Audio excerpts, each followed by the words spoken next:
If you switch on the There we go. If you switch on the AI assistant as well, it's actually very good at giving you a transcript and notes.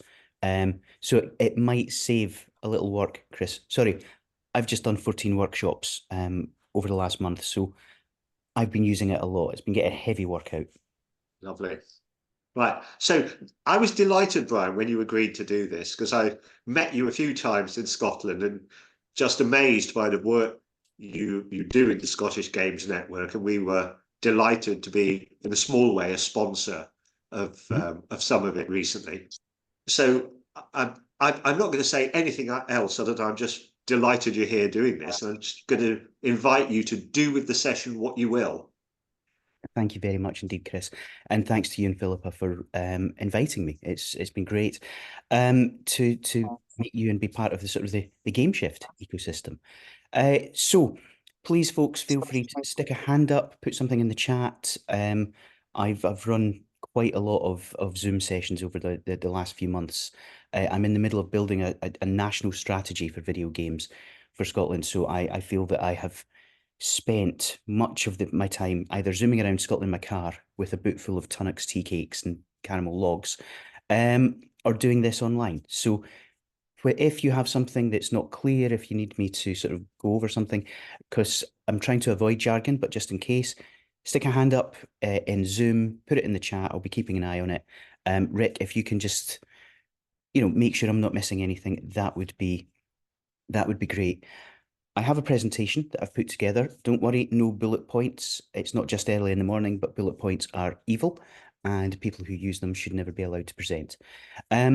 So let me share my screen and we will get cracking.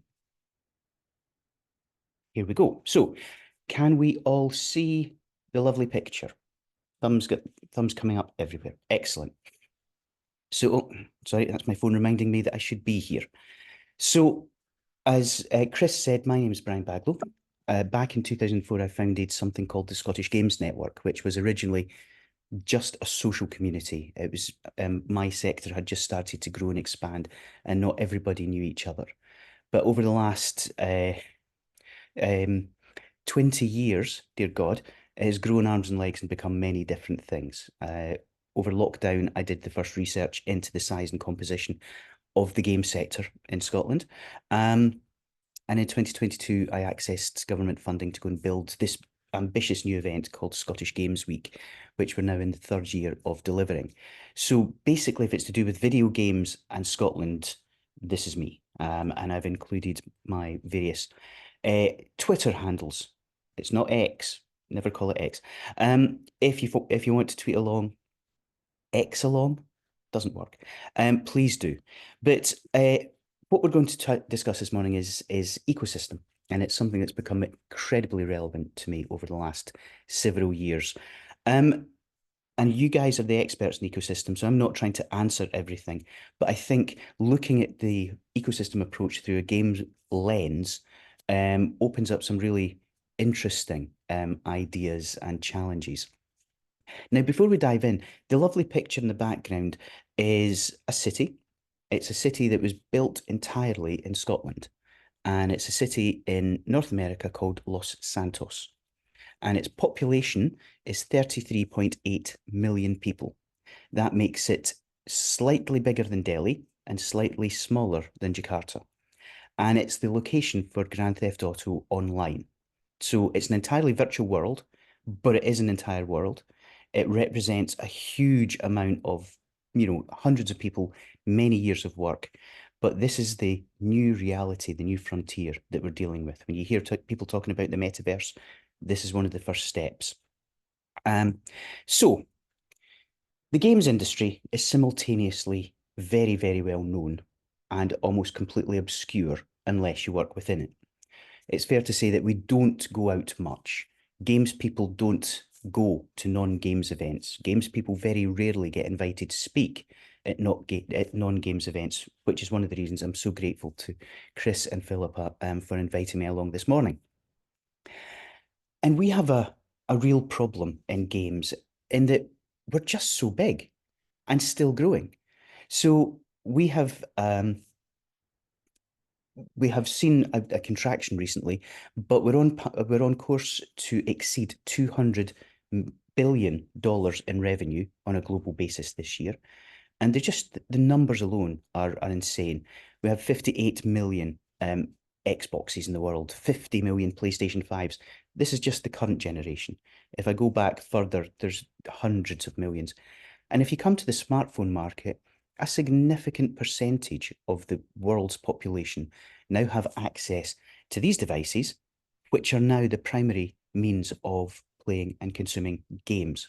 And games are now seen right alongside Netflix and Spotify and YouTube and Vimeo and all of the other, huge apps. So we're no longer this microcosm, this sealed off little insular world. And that is causing problems. But because of this huge growth, those problems are not getting addressed, and we're not learning from the wider world in the way that I think we should be.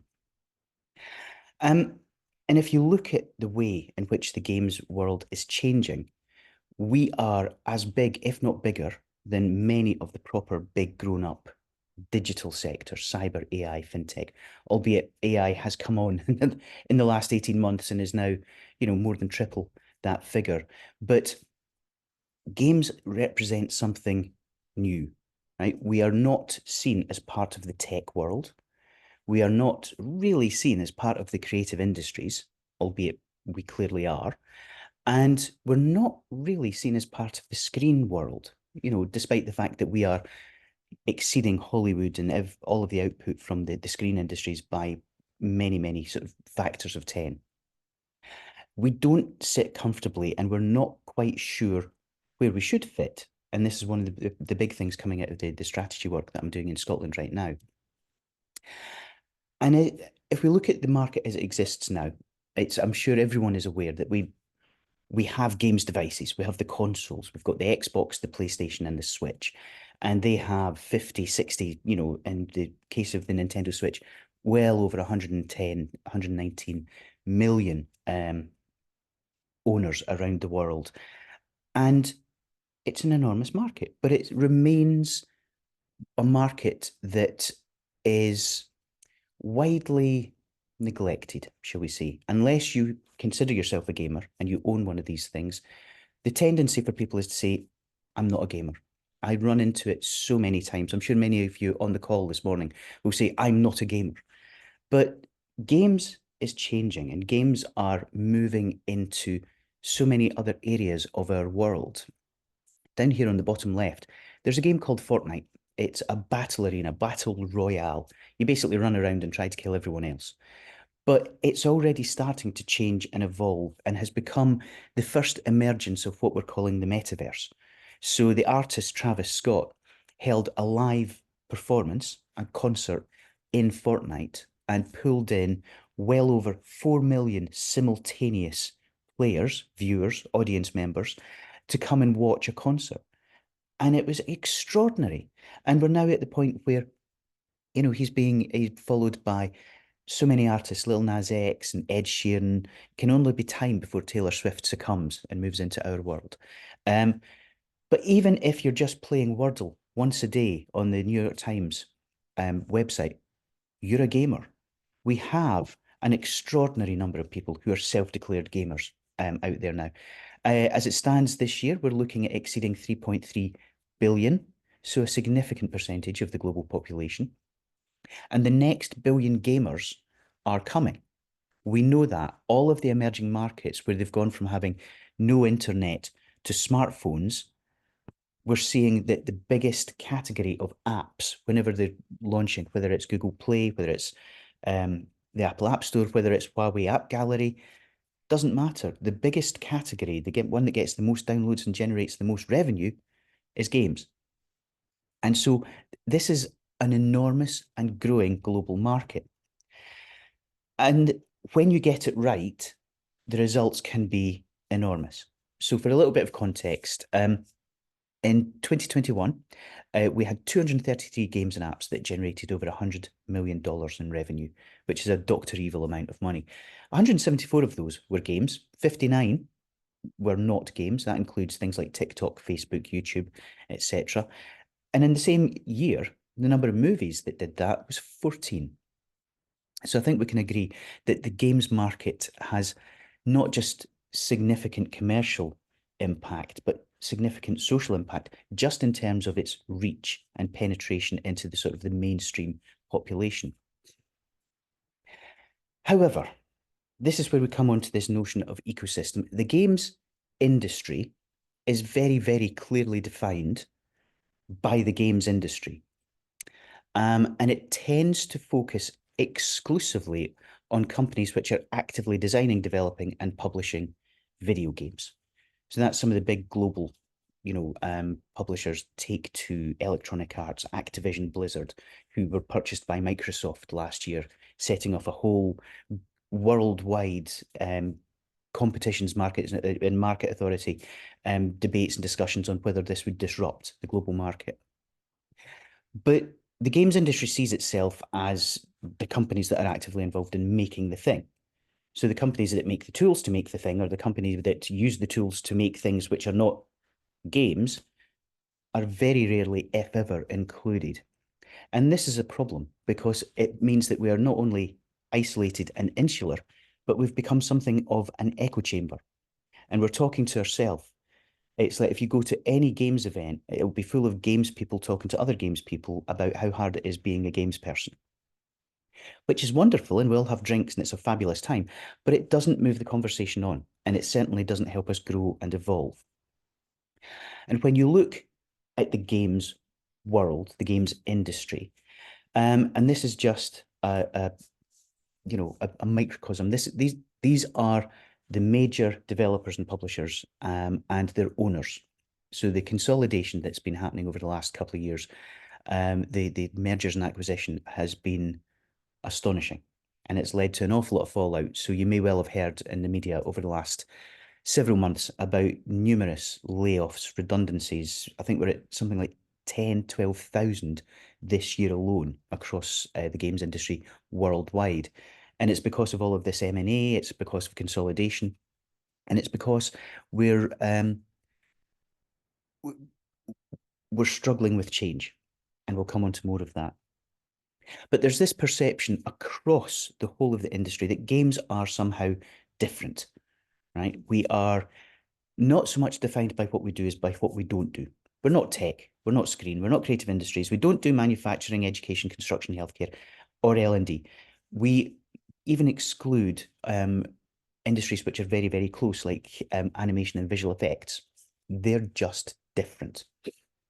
Now, in some cases, that's justified. It is an art form and content type, a genre of content, if you will, which does require some specialization. But as we're all aware, I'm very sure, it's the similarities far exceed the differences. But this isolationism, this kind of, what's the term I'm looking for? Not specialization. This notion that we're somehow different is not helpful. And it means that we're not learning from the rest of the world, but equally the rest of the world isn't learning from us. And if we go beyond this notion of games as an industry and games as a content type, if you will, the creative and cultural impact of this sector is absolutely phenomenal and is growing far more quickly than I think anybody realizes. So down here in the bottom right, that's the film director Jon Favreau, who has been responsible for an awful lot of things that have come out of Disney, specifically Star Wars. And they are all, the people in the picture are directing and producing a TV show, The Mandalorian, which is part of the Star Wars universe. You'll see the picture up the top there. But it's now rests entirely on games technology and immersive technology. So rather than having a cameraman and having producers and focus pullers and grips and dollies and all of the things that you would normally have, you have some huge, big, ultra high-res screens and a game engine called the Unreal Engine. You can have one actor, but you can have thousands of people on screen. It's a completely different way of producing content. And far from being this strange content type, games are now a means, a platform for reaching some parts of the population who don't watch broadcast television, who don't listen to radio. The bottom left here, more and more of the fashion houses and big brands around the world are now trialing their latest fashion designs in platforms and worlds like Roblox and Fortnite before they go anywhere near the high street, because it means you can gauge the interest, gauge the enthusiasm for a design before you manufacture anything. So we're already starting to see it's the impact of these worlds, these communities in different ways. And even in the top left here, this is Robert Burns' home at Ellisland, down in Ayrshire. And it has been faithfully recreated in Minecraft and is now being used to teach kids across the whole country more about the history of Scotland and the culture and the literature, by doing it through their favourite game. And I think there's so much more that we could be doing here if we didn't see games as some sort of evil, screen time demon that just causes kids to become grumpy, mean, and all sorts of horrible things. And my last point is the top right, the biggest, the most popular TV show that came out over the same period, sort of 2022, 23, was The Last of Us, which was based entirely upon a game. It's one of the first times that that's happened, and it's actually had the sort of critical reception that really pushed it into a new level. Rather than being the usual exploitative things blow up, it was a really sort of heartfelt, meaningful, relationship-driven tale. So again, there's far more to games than I think anybody considers. And all of the emerging technologies that are out there in the world today, immersive technologies, VR, AR, XR, MR, all of the augmented and immersive technologies are created using tools from the world of games. Top right, the metaverse, everything that you ever see, however the metaverse manifests, however we're experiencing and participating in it, the tools and technologies to bring it to life, the tools and technologies used to access it will be of games. And down at the bottom, cloud gaming. You no longer need a games device. You no longer need to install a game. You can now stream games to your device exactly the same way you can audio and video. And when you look at how YouTube and TikTok have changed our society and changed the way that people participate, the opportunities now that the tools and technologies to make and participate and play in games can be streamed to your device. It opens up entirely new realms of experience and opportunity. And when you bring it back down to a fundamental level, this comes down to data. And video games generate more data than almost anything else. Every button click, every joystick movement, every decision you make is captured and recorded. How you play is known entirely and can be segmented and can be tracked. And we're now at a point in time where the ownership of the data and the use of that data is under greater scrutiny than ever before. Who owns the data? If you're playing a game on your phone, is it Apple who intermediate everything through the device? Is it the storefront, like say the Epic Game Store, where you bought the game, or who created the game? Or is it, and this is increasingly the case, is it the advertisers and the ad networks? There's an incredible book I bought at the weekend called The Age of Surveillance Capitalism. Chris, I'm going to have to send you a copy of this, Chris. My God. It's astonishing about how the ownership of data and the use of data, they don't need to know who you are at all. This notion of identification is meaningless. The fact that your car connects and your phone connects and you're the only person who does the commute from your home to your office every day, they can identify you individually, whether they know your name or not. And the use of big data is an entirely new problem that the world is going to have to continue to grapple with over the next several years. But this is a sector which is enabling data collection on a scale which is pretty much unprecedented. It's even more so than your social network use. Social network use, you are living your best life. You're showing what you want to be seen. With video games, they know if you are a nice person, a guide, a teacher, a mentor, or if you're just there to grief people, bully people, and try and break things. When you look at understanding people on a personal level and understanding behavior, yeah, you quite quickly you realize that games have a value beyond anything that I think anybody has realized as yet. And the market continues to change. More and more of the games world is now reliant entirely upon the players. User-generated content is another reason that we're seeing so many layoffs. Once you build a game and the game is out in the world and you give people the tools to make more content, then all of a sudden,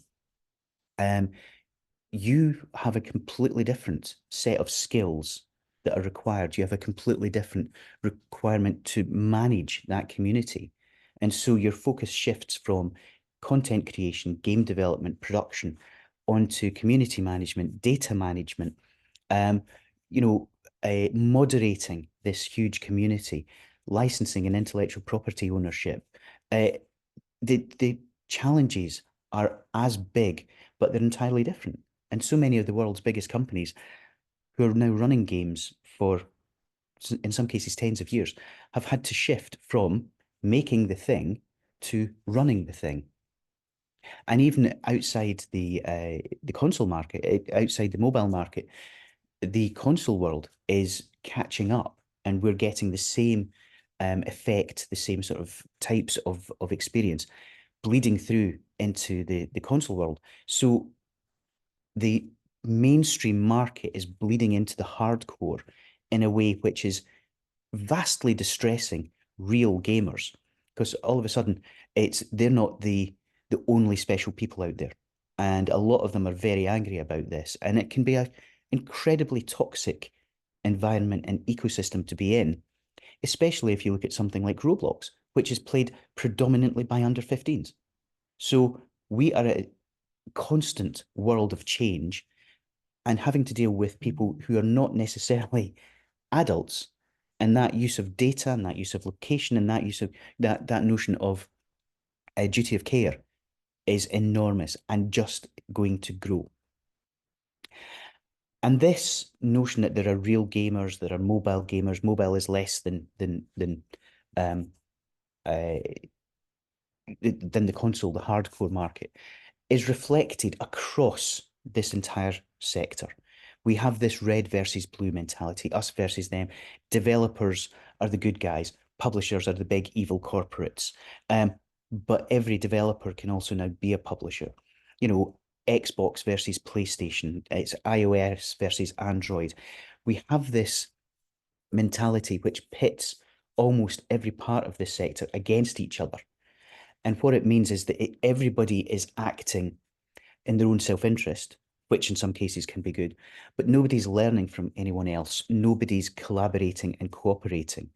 The first video game that was ever created, called Space War, was two players against each other, and you were trying to blow stuff up. And we've got much, much, much better at it in the last 60 years.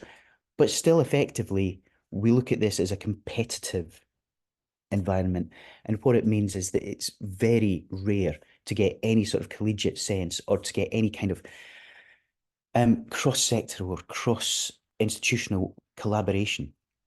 And I've found this myself over the last several weeks when I've been running these workshops, because it has been very clear that there are great pockets of knowledge out there, but everything happens in isolation. And I believe this is a huge, huge problem.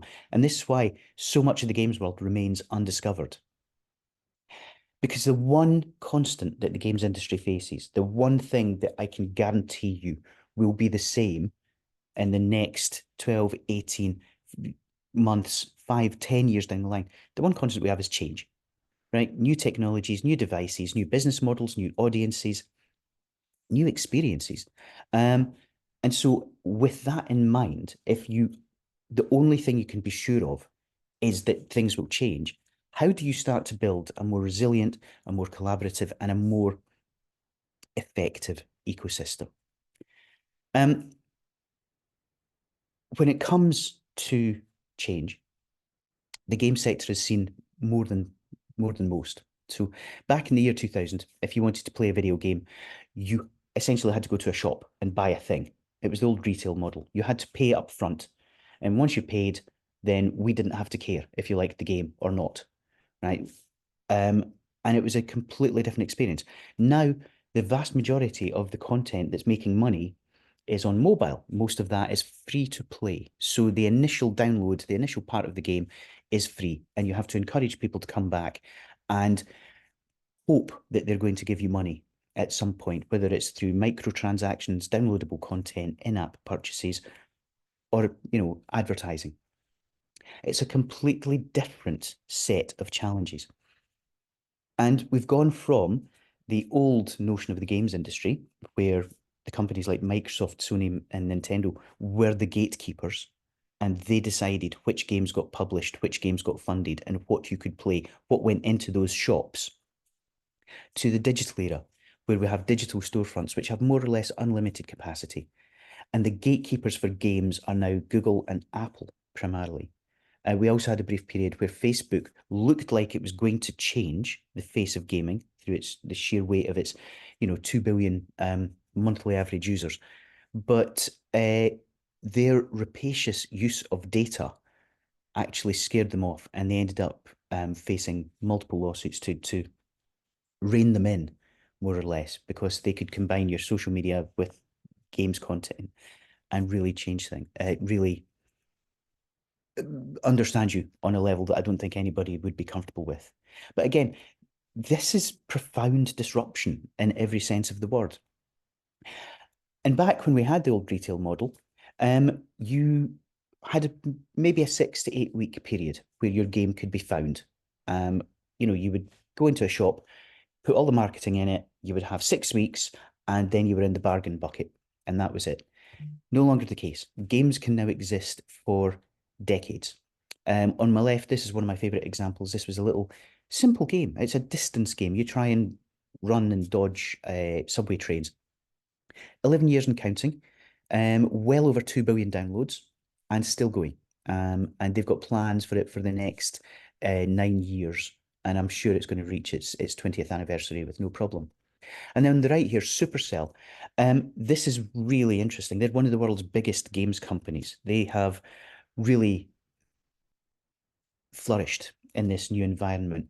And they have now just, their CEO, Ilkka Panin, they're Finnish, has just published a huge blog post in the interests of transparency. They're reinventing their entire company from the ground up, specifically to cope with this change and this ongoing change. And we're going to come back to them because they're an absolutely fascinating case study. And they've really looked at this whole ecosystem approach. And so much of this is focused around teams. And this kind of flies in the face of so much received wisdom over the last, several decades, which is you build value in your business, you build a resilient business, you create the infrastructure. And if you are working with creative teams, their work is entirely on a project basis. What we're starting to see in the games world is the companies that are succeeding and the companies that are adapting and accommodating this ongoing change, and the ones who are able to take advantage of this rapid iteration of the market are those that focus on building resilient teams, but teams throughout the company. And not just the creative teams, but it's the organizational units within that company that can adapt to change. And whether it's HR, whether it's learning and development, whether it's the finance team, we're starting to see a lot of the companies in the games world realize that their creative teams are great, they're agile, they're resilient, they're able to accommodate all of these changes and remain current, and apply that to the rest of their business. And it's an incredibly interesting approach. It's not the easiest approach. And for a lot of people, I'm sure anyone who's been involved in organizational change has many stories to tell about this. But across the games world, we're starting to see even big companies, quite significant tech companies, are divesting their games studios and letting them reform themselves in a way which enables this kind of team-based approach to flourish and to evolve. And the other big difference that we're seeing in the games world is this notion of playful thinking. And I think this is one of the most profound opportunities for the wider world to recognize and understand the value of games far beyond this notion of games. Now, I've deliberately used this picture because, again, with everybody who's on the call, I'm sure the term gamification has been known and then loved and then ridiculed and then vilified and then dismissed. And rightly so in some cases. Gamification has been broadly misused, incredibly poorly understood, and really rammed into situations, shoehorned in where it really shouldn't have been. But playful thinking is something that the games world has had to accommodate and adapt to. Our job is to delight our users, whether those users are players, whether they're publishers, whoever it is that you're working with, we have to bring that sense of fun, that sense of joy. And actual playful thinking is one of the key ways of doing just that. Beyond the notion of leaderboards and badges and achievements and all of the junk that's been thrown at gamification in completely meaningless ways, playful thinking is something that's really differentiating the games ecosystem and the games world from so many of its rivals, competitors, colleagues, siblings, call it what you will. This is the old notion of gamification. You do something I want you to do, and we will give you something meaningless in return, whether it's a badge, whether it's an unlock, whether it's an achievement. It helps to drive engagement. It helps to reinforce behaviors. All of the stuff that you've heard at conferences over the last 10 years is absolute nonsense. Here are a couple of my favorite examples. This is playful thinking from corporate and civic authorities. So on the left there, you have a subway station entrance in Stockholm. And what they did was they worked with Audi and they wanted to encourage more people to use the stairs than the escalator. So they turned the staircase into a piano keyboard. And as you went up the stairs, it went ding, ding, ding, ding, ding, ding, ding. And as you came down the stairs, it went ding, ding, ding, ding, ding, ding, ding, ding. So over the period that it was installed, its usage of the stairs grew by well over 2/3. So well over 66% of people were going up and down.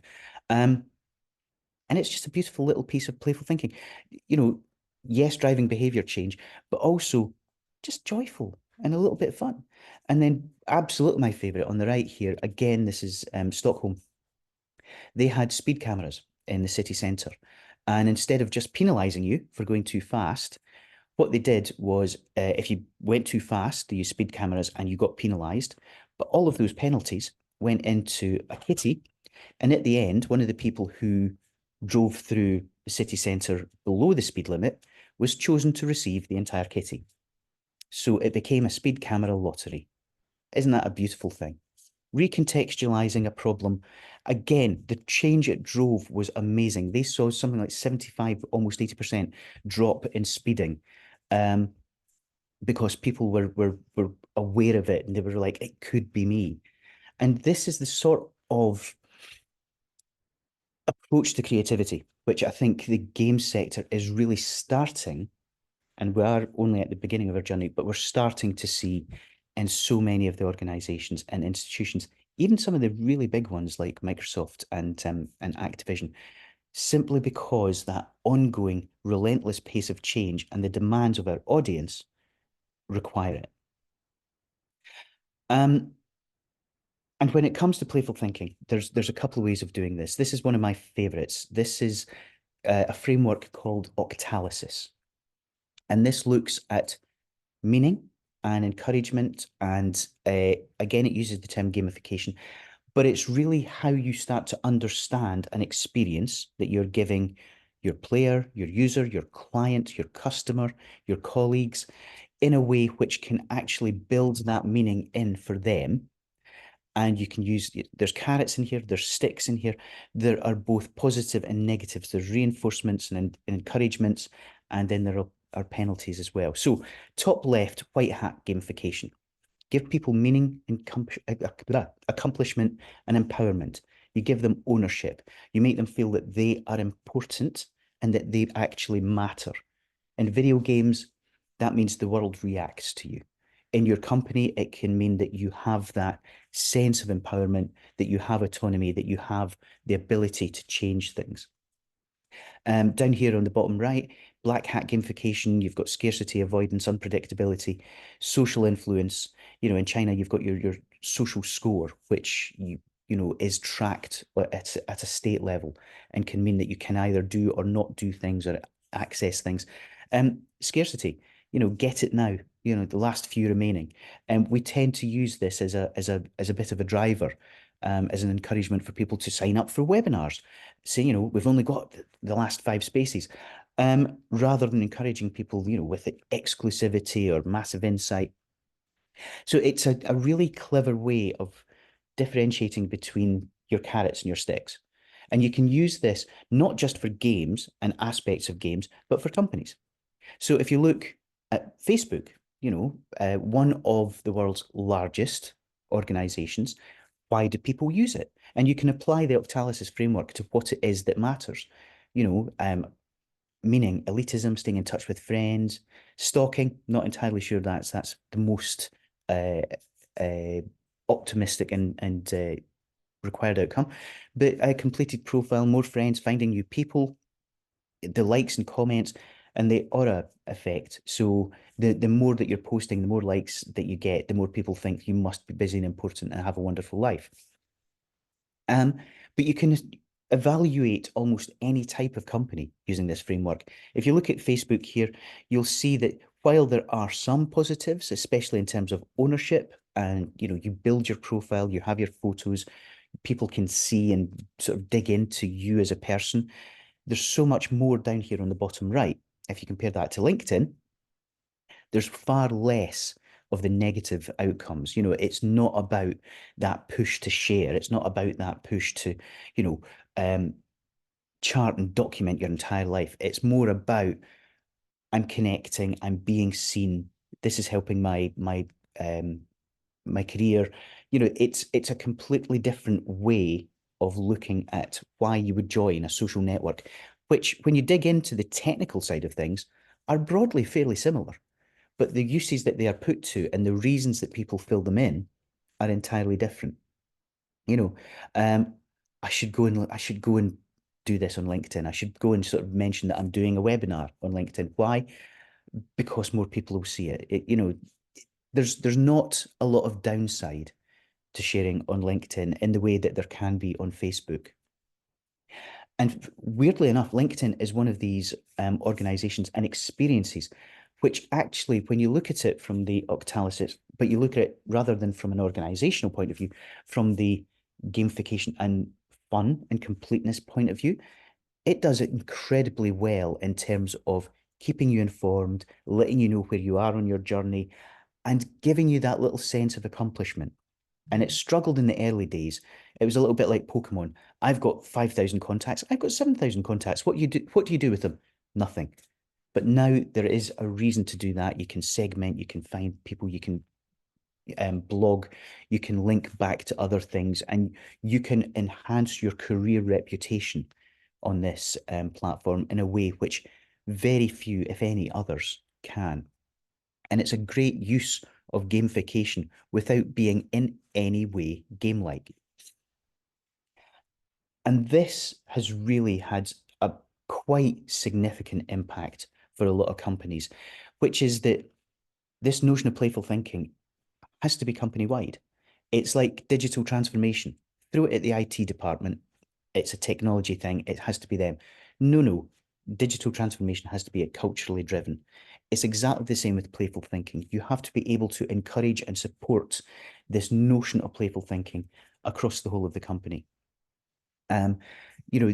Rather than just have the creative teams or the senior leadership team dictating and telling the rest of the company what to do, encouraging playful thinking, asking for people's input, and helping them to find innovative and playful ways of addressing the problems and the challenges they face can be hugely powerful. We know that people learn best when they're having fun, and encouraging them. Sorry, that's a flap-eared Labrador in the background, if you can hear anything.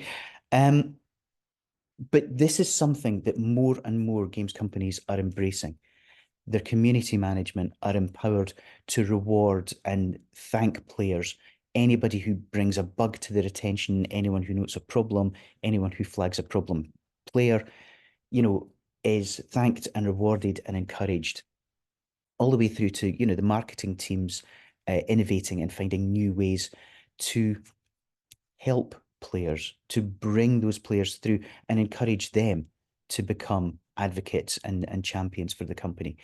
This has to be across the whole of the company. Otherwise, what happens is your games may be great, but your player experience may be diabolical and your management might be shocking. But it's going to be hidden for the longest time, because that growth of the games market, that ongoing commercial increase, means that you're still going to be making money. You're still going to be making more money, but all of a sudden, behind the scenes, everything's rotten in the state of Denmark and things can fall apart incredibly quickly.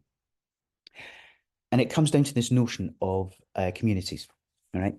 Not silos. The old-fashioned way of thinking, this is games, this is visual effects, this is animation, these are the creative teams, these are the production teams, this is the leadership, etc., simply doesn't work in a sector and in a point in time where ongoing change is your constant. By building a community, forging those links between every point of the process means that you're actually building in resilience.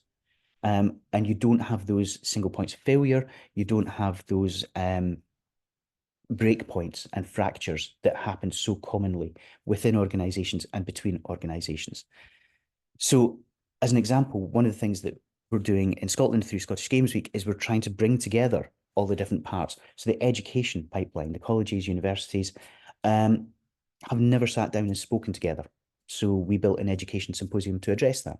We're now looking at how we bring the colleges and universities together with industry and the employers, and have that discussion about how we address the roles that are coming up, how we're teaching them, how we're making graduates work ready, etc. Because again, that conversation doesn't happen. Everybody is siloed. Everybody is operating within their own remit. But you miss that ecosystem approach, and it means that we're just kicking the problems further down the road. And it all comes back to data. It's if you have the data, if you use the data, if you can capture the data, then you can identify problems and you can start to do some very, very clever things. Now, the problem with data, especially when it comes to video games, is there's so damn much of it. We generate terabytes, petabytes of data about every player. And it's not about having the biggest data warehouse or that data reservoir. It's about actionable outcomes. It's about storytelling. It's about making sure that you understand that data in a way which means something to your community team, to your management, to your players, to your funders, whoever it happens to be. And the nice thing about data is that it allows you to be far more personal. You can create an experience for one person in a community of millions based on their data and what you know of them. You can do the same within your company, within your business. And once you can do that, you can start to anticipate and then predict behaviors based upon segmentation and the big data approach. And one thing that games do that no other sector I've been able to find does is recognize experience. If you come into a game for the first time, we know we're going to have to teach you absolutely everything. Here are your goals. Here are the tools that you need. Here's how to use them. That doesn't happen in your banking app. That doesn't happen in any other sort of piece of tech that you own. Your learned experience is not reflected in your journey. Games does that as a matter of course. And how do you build that approach into your business, into your ecosystem, and into your wider community? I'm not claiming we have the answers. We only do this within games right now. We're at the very, very, very early stages of trying to apply this more broadly. But it's something that I think more and more people are starting to recognize. And And one of the biggest things I can possibly recommend is explore your whole ecosystem. I'm a freak, right? I work in video games. I've worked in video games for 30 years. I go to a lot of events which have nothing to do with video games. I am insatiably nosy. Let's call it curious. It sounds more professional. But I go to film events, creative industry events, tech events. I go to learning and development events. I'm speaking to you lovely people this morning. And it's so rare. You tend to get locked into your own particular specialism, your own particular sector. One of the things that I'm trying to do very, very hard with Scottish Games Week is build events which are cross-discipline and cross-sectoral. This is our More Than Games event from last year. None of the people in the audience work in video games. They work at universities, they work at colleges, they work in screen and film and television. But this is a whole event, a whole games event dedicated to non-games people to go, this is what's happening. This is why it's important. And this whole notion of building in those learning opportunities, building in those conversations is hugely, hugely important because I love events. I love going to games events. I meet people that I've known for 30 years. We have drinks. We have a great chat and it's good fun. Doesn't move the needle at all. Building in those opportunities, building in opportunities like this morning. And thanks again to Chris and Philippa for this chance to talk to people who I would never meet at games events is incredibly valuable. And you need to be building it in to your plans and to your progress as this continues to change. And one of the most, sorry, puppies in the background, I'm going to ignore them. If you hear whining, it's not me. The comfort zone is something that I think we are all familiar with. I'm sure you've all done a lot of work with people and organizations that are stuck in their comfort zone and are doing particularly well. And this is where the games sector exists right now. We are very good at what we do. We are very comfortable with what we do. We recognize and understand our users, our players. We know the business models, and we are extremely good at building content that will generate vast amounts of revenue. We are deeply uncomfortable outside that world. We are not engaging with film, screen, television, animation, visual effects, etc. We are not recognizing the value of games, tools, and technology to areas like manufacturing, construction, racing. I had a conversation last week with somebody who's using VR and XR to train the next generation of F1 drivers. Because, those big car things are apparently quite expensive. So they're using racing games and immersive technology to sort of find the next Lewis Hamilton. It's incredible. But again, my industry, despite the fact that it underpins so much of the rest of the world, is not even beginning to look out there. We have very little, if any, data about how that is going to impact the games ecosystem as a whole. And for me, this comes down to agility. It comes down to being able to really properly understand agile, which is, small activities, testing, refining, and then reviewing and going round and round. This iterative approach is something that I think every single organization can benefit from.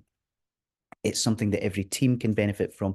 And everything that I've been involved in that I've seen achieve some success in the last 10 years minimum, probably more like 15, has been built upon the resilience of agile and this ability to make small changes, review those changes and keep doing them and amplify rather than, okay, full scale change, we're going to changing 180 degrees. And I originally, when I wrote the blurb for this webinar, I had said, change the process, don't change your goals. And I've run some workshops since then, and a lot of people have flat out disagreed and said, actually, no, the process is important. And when you're looking at the agile approach, it is important, right? So I've kind of changed my tack here slightly. Changing your milestones, not your goals, is still the way to go. Now, if you want to build the world's best match 3 games, or you want to build technology which will enable everybody from the age of 10 upwards to build and publish video games, great. How you get to that point can change, but within a process which is, let's be honest, fail small, fail fast, and fail cheap. Don't bet the farm in a sector, an ecosystem which is changing so incredibly quickly. Making those very large long-term decisions that predict change can be incredibly risky. Building something which has that change understood and baked in from the outset is far, far more important. But I'm now aware that I was slightly glib and that the process itself, based around agile, based around that iterative approach, is kind of fundamental to how you do this. And the outcomes. It used to be that the outcomes that you would expect, the outcomes that you wanted, was a large, professional, well-funded organization that was generating capital, generating revenue, had loads of capital, and was essentially rock solid for the next 10, 15, 20 years. It's what we're actually seeing is that the companies achieving the greatest success are those which are adopting this playful approach and which are not necessarily focused on growth or not necessarily focused on revenue. That comes as a part of this playful approach and the ability to not so much reinvent yourself, but accommodate change and ensure that you are able to make use of the new opportunities and tackle the challenges that come up in the next 5 to 10 years, because you are not only willing to embrace it, but excited by it. And for me, that's the biggest thing out of all of this, is not just be aware of and accept that change is coming, but if you can get passionate and excited and enthusiastic about it, you can do some incredible things. That's me. I'm going to stop talking now. And if anyone has any questions or would just like me to stop talking, please do say. Wow. Thank you, Brian. Yeah. I feel like I've just had like a whole different world opened up to me of stuff I just didn't know anything about. So I don't know where to start. What question would you like me to ask you? Can I ask a couple of questions? Go for it, Ms. Dryber. Yes. So I've done quite a lot of work with Brian and Scottish Games Week one way or another, and I didn't know anything about the games industry at all. So I'm quite interested in the types of culture that exist within the different organizations. So many of the games companies have reputations. So I'm kind of interested in the cultural part that you see. And you alluded to the need for, growing teams and growing capability and capacity within teams and stuff. So can you talk a little bit about the internal cultures that you're bumping into and what impact that's having? I can indeed. I can indeed. I'm going to excuse myself for 5 seconds. There's a great deal of whining and puppy activity going on up there. So can I put myself on mute for just a second, and I'll be straight back and I will gladly answer your question. But it's either this or your house descends into bestial chaos. We should say that Brian is puppy sitting some very new and only a few week old puppies. So it is probably best that house remains intact and he goes off to just check them out. You see, this is real life. This is playful working, and otherwise it may move from playful, which is maybe what's happening in the kitchen, to destructive. Yeah, it's interesting. Like I don't know how everyone's responding to what they've heard. But I know that like when I first started to hear all of this stuff, like I have questions about some of the ethics that sit around it. I have questions about some of the resources that it uses. I have questions about some of the economic models that kick around. If we're going down this route of changing working and changing the way, so I have so many questions, none of which he's heard. That's absolutely fine. Yes, sorry, forgive me. So when it comes to company culture, there's no hard and fast rule when it comes to video games. Pretty much everybody out there operates in an agile way, at least in terms of their content creation, the game development and production. But the game sector does not have a great reputation when it comes to company culture. We have a phenomenon called crunch, which is essentially enforced overtime to hit a deadline, whether it's an event, a launch, a product release. And a lot of the biggest companies, a lot of the most respected companies in terms of their output, really don't look after their staff well. And burnout is a very common phenomenon in the larger studios. But what we've seen in the last 8 to 10 years is so many of the smaller studios, because of course, as it stands now, you don't need 300 people and a huge budget. You can make games with 3 people if you're working on mobile or that kind of thing. So many of the smaller studios are culture led. So they are very focused on building diverse teams. They're very focused on building that sense of community. And because they're much smaller, the majority of the companies making games in Scotland and indeed the UK are micro studios. So they'll never be more than 10 people. They simply don't need to be. So everybody has to be kind of multi-skilled.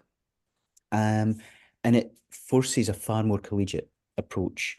And it means that they're having to find more creative ways to work together.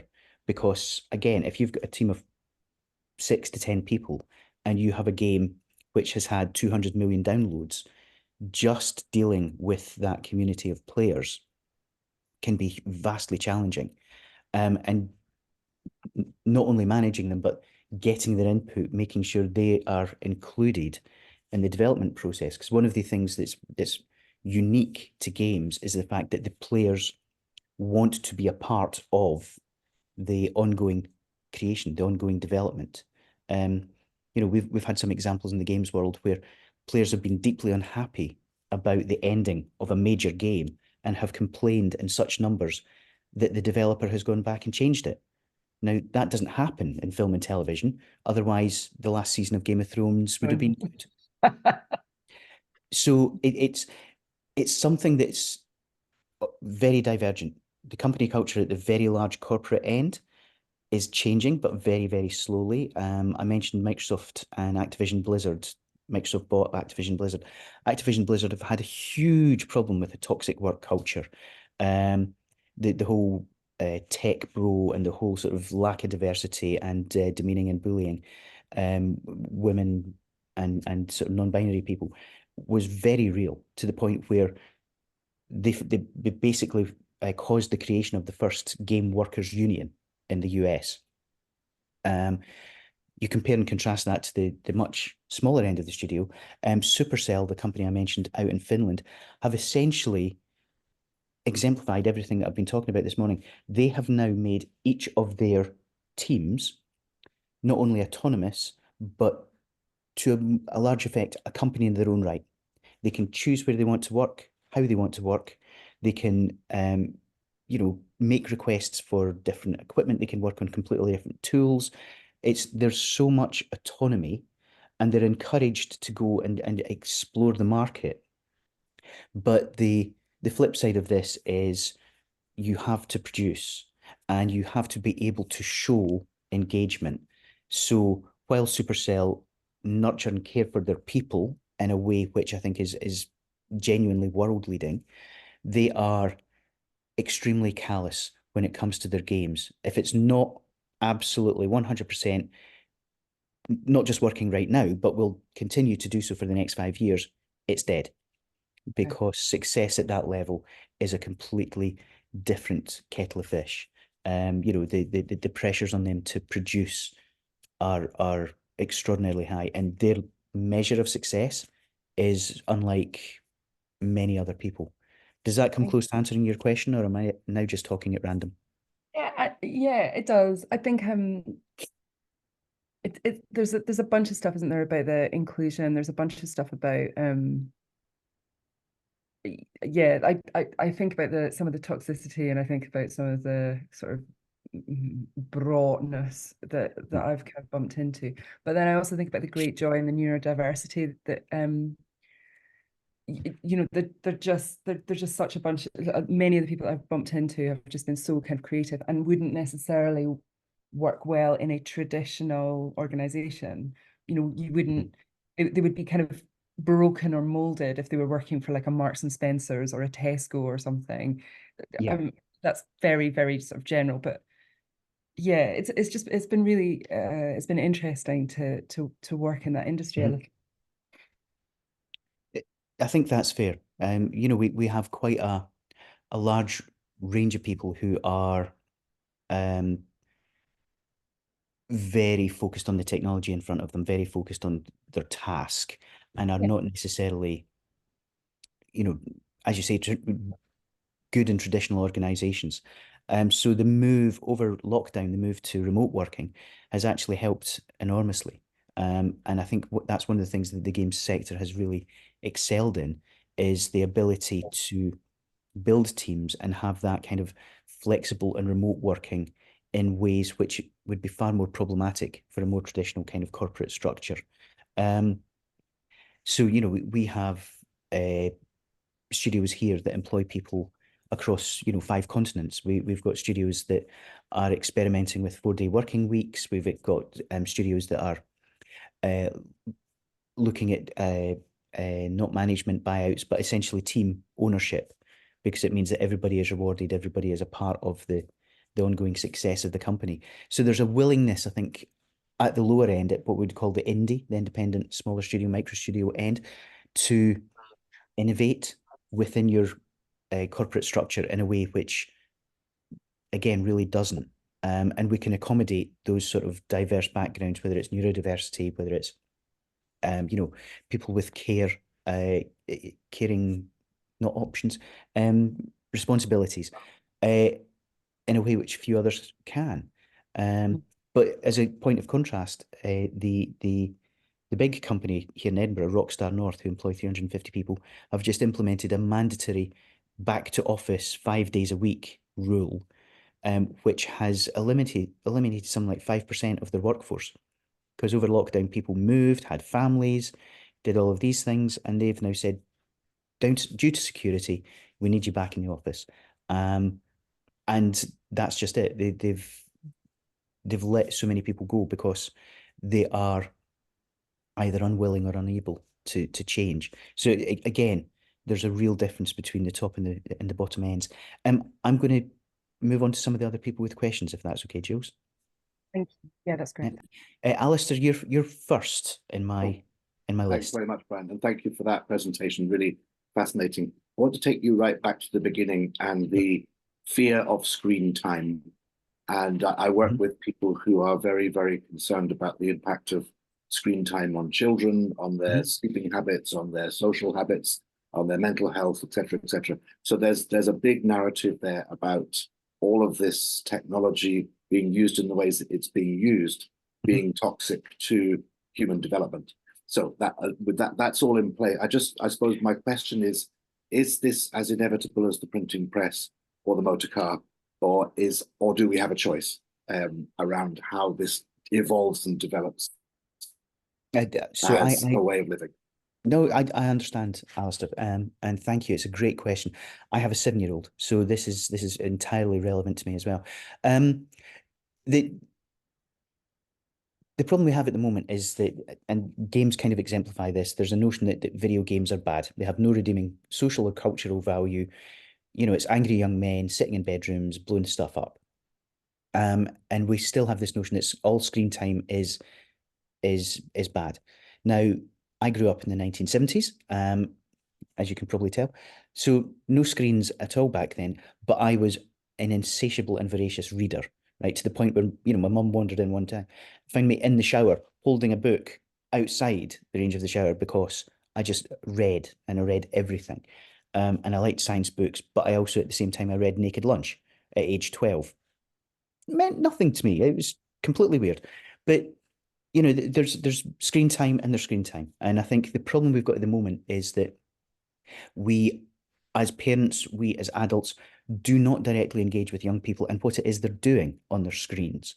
So in Scotland at the moment, we're trying to address the digital poverty gap by giving every primary school child a device, Chromebook, iPads most commonly.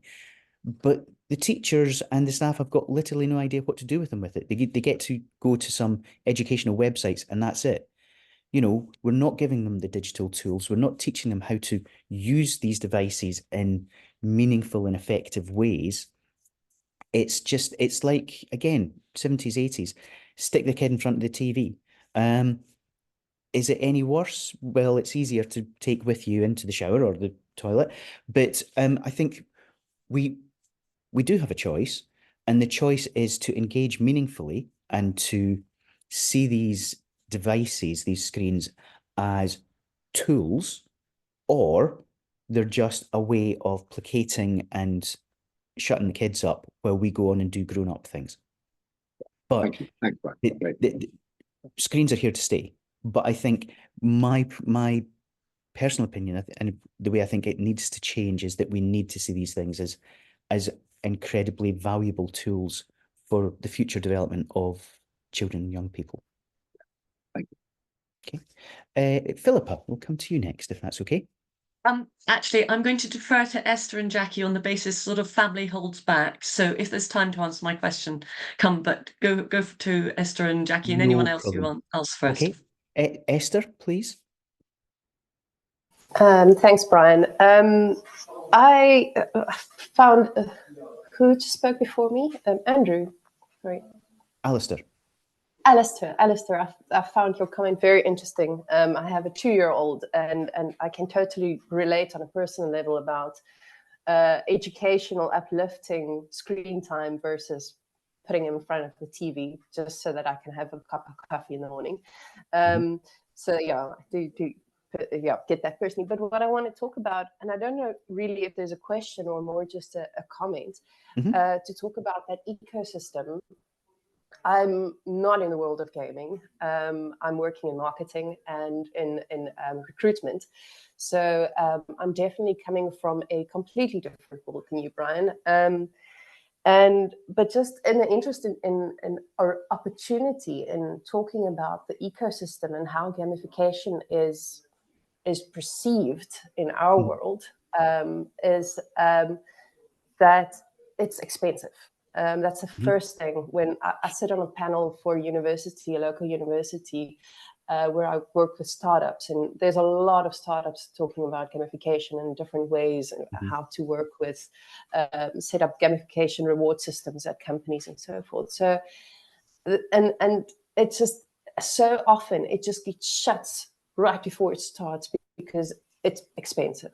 It's expensive, and sorry, I'll just give you a moment just now, Brian. And it's going to take a lot of effort, and the return on investment isn't clear enough.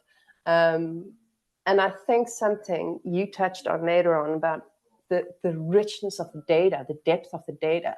That's, I mean, if our marketing world and business world get to understand really how much information you get out of this, not just, I mean, the data is like actually the return on investment, not having a better working system, but the data you get out of that, the penny dropped for me. I'm like, but that's what I want. That's the thing.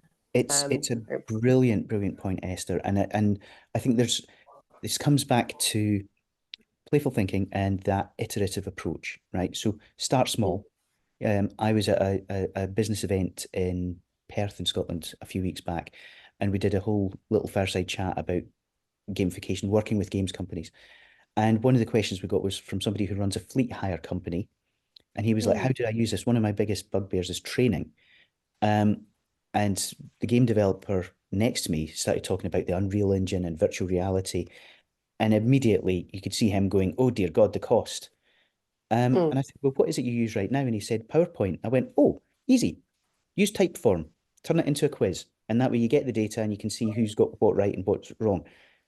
Doesn't cost you anything. And it's those little steps. It's those little creative steps to take you from where you are now, one step or 2 steps further down the road.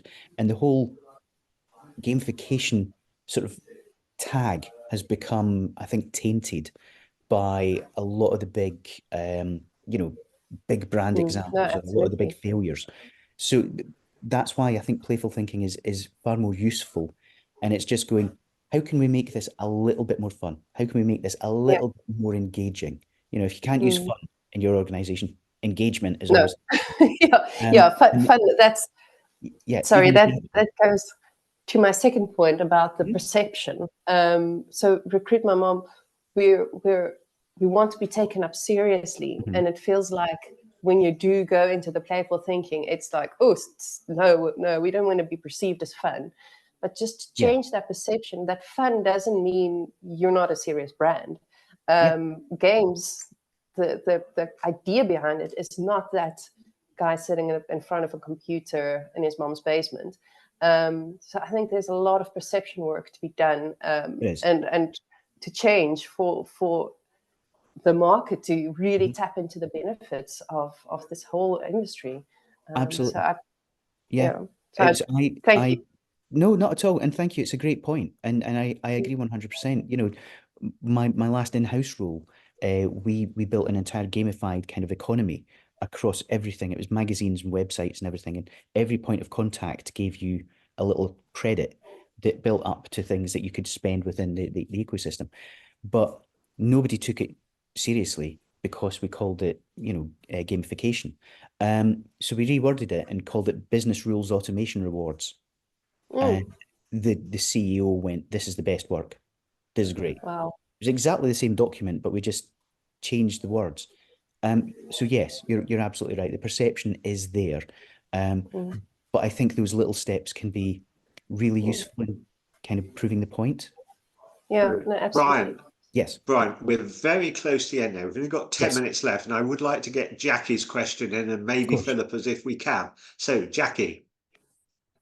Thanks very much. It's you brought up the learning side of it, that's what my question was around. So interested if you could just talk a little bit from your point on the communities point, so like that managing communities. I'm thinking communities of practice piece here, and also in the way that learning experience can be applied to other industries. Just to give you context, coming back from a background of healthcare at the moment, and it's really interesting with these big electronic healthcare records that come in, the functionality that's suddenly there, the opportunity to do voice recognition, people needing to adapt quite quickly to how they can use it and interact with the system. Also, the voice software to learn their voice with the type of language that comes up. So yeah, that's the context of my question. But it'd be great to hear any thoughts you have in that space. It's a very good point, and it's one of these areas when you look at. So I refer to the application of games in a lot of cases, and the application and use of games tools and technologies and techniques in areas like healthcare, medicine, physiotherapy. We have some fantastic examples that are being used out there from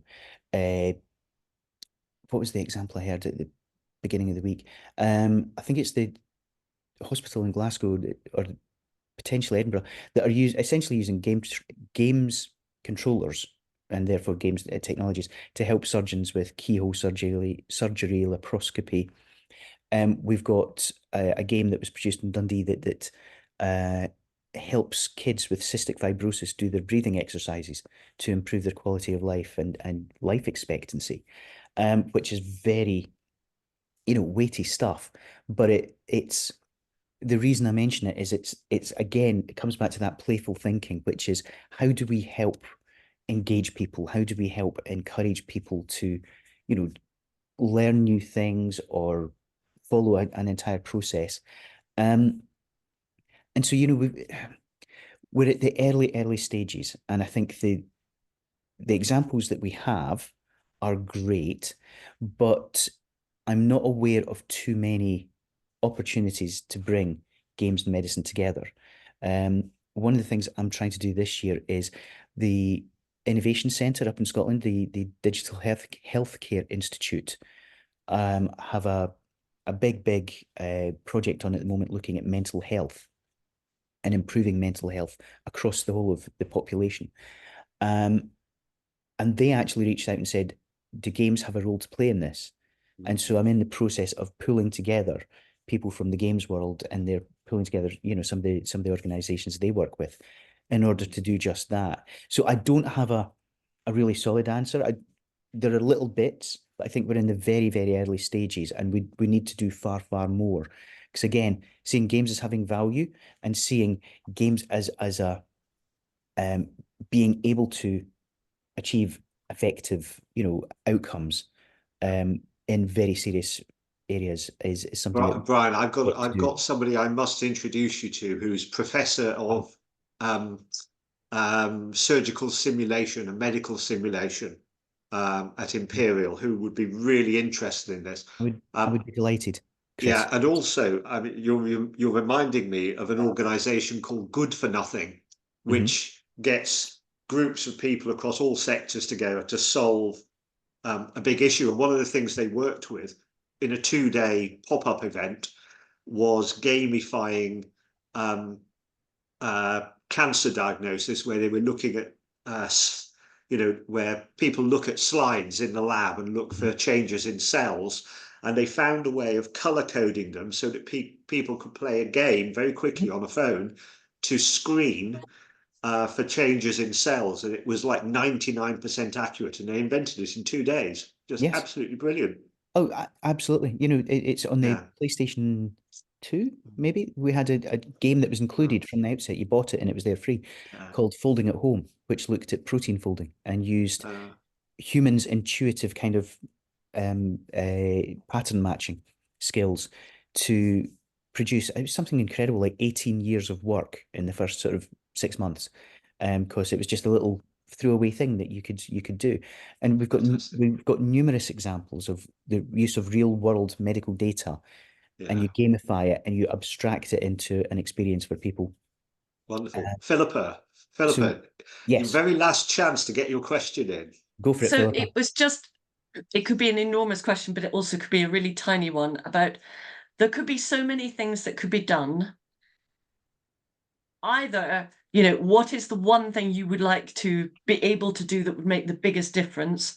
Or are you kind of excited by the size of the task, or depressed by how much there isn't yet an ecosystem that speaks together as a community? One or other of those questions. So I can answer both. I can answer all of that, I think, fairly easily. It's incredibly exciting because there are no expectations. There's no sort of baggage which comes from games. Yes, we've got education to do on both sides. We need to get the games world interested in speaking to everybody else, and we need to get the rest of the world, you know, far more aware that games have intrinsic value outside that commercial bottom line and our ability to blow stuff up. So the way I've been describing it is I see games as a secret weapon, and it's the ecosystem approach. So what we're trying to do, what I'm recommending we do in Scotland, is not chase Finland and go down the equity investment and the VC and the sort of Silicon Valley playbook route. It's joining those dots. It's making those connections. It's bringing that ecosystem together. And I think that's far more achievable. And I think just doing that and having those conversations, bringing in medicine, healthcare, bringing in the education pipeline, looking at all the ways in which games are, the tools and technology are helping other sectors, but also trying to get this notion of playful thinking out into sort of the broader community. I see that as being entirely achievable. It might take 5 years, but I think it's an absolutely achievable goal. And I think it's something that as soon as both sides become a little bit more aware, you know, once we start those conversations, it's going to snowball. Fantastic.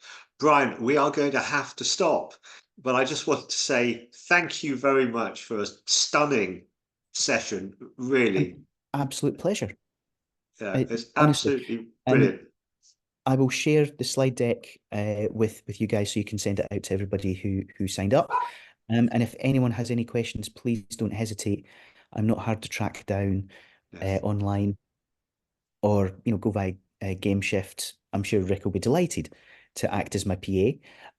But any questions, anything else that you want, any introductions you want to make, I would be delighted. And likewise, Great. if someone I can introduce you to in games, say the word. We will follow this up with you, Brian. We'll make sure that we include any of those links and the slides in what we send out to everybody afterwards. The people on this call and the people who wanted to be on it but who couldn't come. Just a reminder, the next pop-up is on the 8th of May, same time in the morning. It's got a connection to this one, actually, because Brian's been talking here about these very entrepreneurial, creative companies who haven't always formed ecosystems and collaborated very well. And it reminded me of a Freudian comment, which is the vanity of small differences. The next thing we're going to do is to talk about the next pop-up is participative working with Dr. Sibylla Schiffman, who's just finished a doctorate looking at the reality of participative working across housing associations. And one of the things we in GameShift know is the more passionately people hold ideas, and charities and housing associations often hold ideas very passionately, the less likely to collaborate and the more likely you are to get silos and bullying and all kinds of weird stuff happening. Sibylla has done a doctorate looking at what really goes on and how do you work well with it. And she's going to be in conversation with John Higgins. So that's the 8th of May, 8:30. We will send the invitation out along with a follow-up to this one. Meanwhile, can I just say thank you to everybody for joining in, and Brian in particular for being absolutely brilliant this morning. Thank you. An absolute pleasure. Thank you so much for your time, attention, and great questions. And Rick has just put soon. the link to the 8th of May into the chat, but we will send it out anyway. Really nice to see everyone. Bye-bye. Thank you.